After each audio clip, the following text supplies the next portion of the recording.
What you need to consider before buying a projector. Hey guys, welcome back. If you are first time watching this channel, go ahead and hit that subscribe button. So, let's get started. A television screen is an ever-expanding thing, literally. These days, you can easily find a high-quality and reasonably priced 65-inch TV. And even some of the best TVs you can buy are quite reasonably priced. But if you want a true cinematic experience, you need a projector. Projector screens easily reach beyond 120 inches. And many new projectors support 4K UHD resolution and cover an impressively wide array of colors. Thanks to features like wide color gamut. Just like their 4K TV counterparts.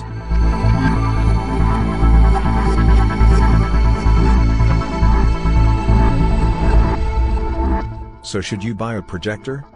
Well, projectors are a bit more complicated than TVs and require a little extra consideration. But the best projectors for your money will bring your home theater to life. Below are 5 major factors that will help determine whether a projector is right for you.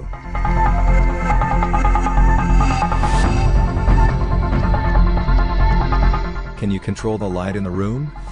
The first consideration in deciding if a projector is right for you is room lighting. Projector brightness, or lack thereof, was once an issue that required an entirely dark room. But today's projectors offer more brightness for your dollar than ever before. It's easier to find a model that can handle moderate ambient light or even well-lit rooms thanks to better technology, including screens that reject ambient light.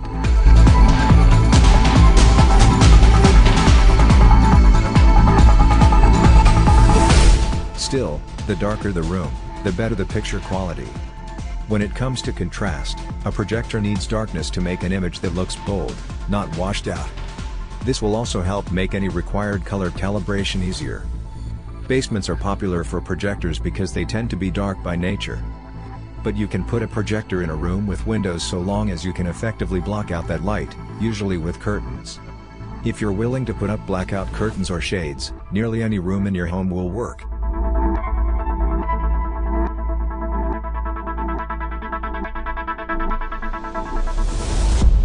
Is there space for a screen? You are going to need both the space and the means to install a screen. There are a few ways to do this.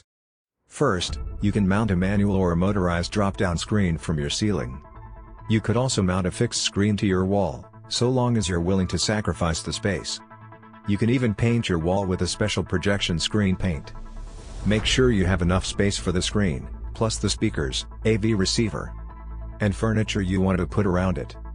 There are a number of online calculators that can give you exact height and width measurements for any given 16:9 screen size.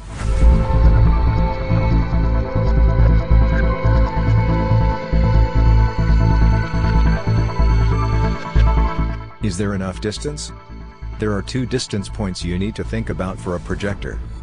Throw distance, the distance between the projector and screen, and viewing distance, how far it is from your seat to the screen. Thanks to short throw projectors, you can reliably get a 100-inch diagonal widescreen image from just a few feet away. But many projectors require at least 10 feet for the same size image. Ultra-short throw projectors, like LG's ProBeam UST, can achieve a 100-inch image from as little as 4 to 5 inches away, but are significantly more expensive. You'll want to use a throw distance calculator online to determine if you have enough space for the projector you are considering. Viewing distance has to do with how far you should sit from an image of a certain size. And there are online calculators for this as well. Typically, experts recommended that you sit 10 feet from a 110-inch screen.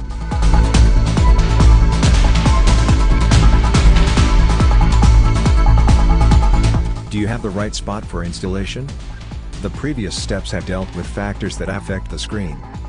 But the projector itself needs special consideration, too.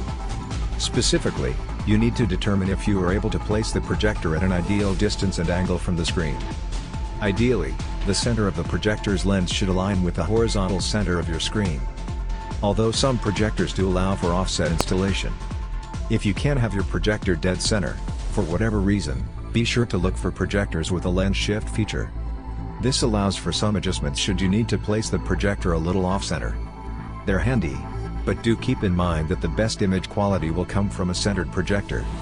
Of course, you'll need to make sure you can cleanly run at least one HDMI cable and power to the installation location. This is more easily done if the projector is going to sit on a table or in a cabinet than with an in-ceiling installation, as that will require wires be run along either the inside or outside of the wall and ceiling. If any of this sounds confusing, don't worry, our projector installation guide will help you do it like a pro.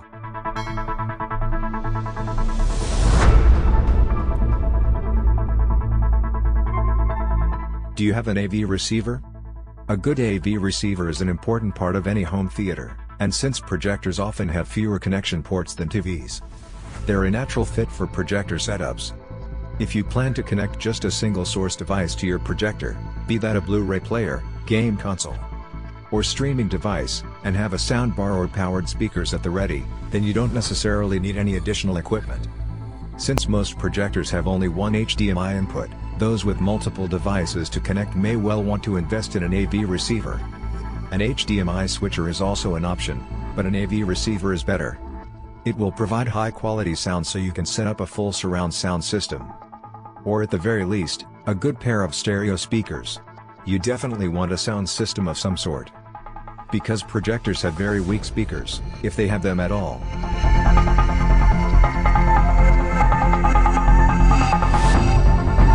Conclusion: if you're in the middle of new construction or are renovating your entertainment room, finding the proper space and installing a projector in conjunction with such a project is easier than putting one into a finished room. But if you're not in the process of remodeling, it's more complicated.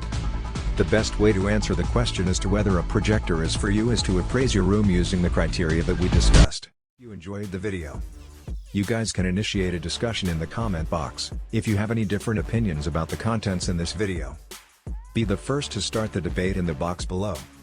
Purchase links related to the products in this video are kept in description.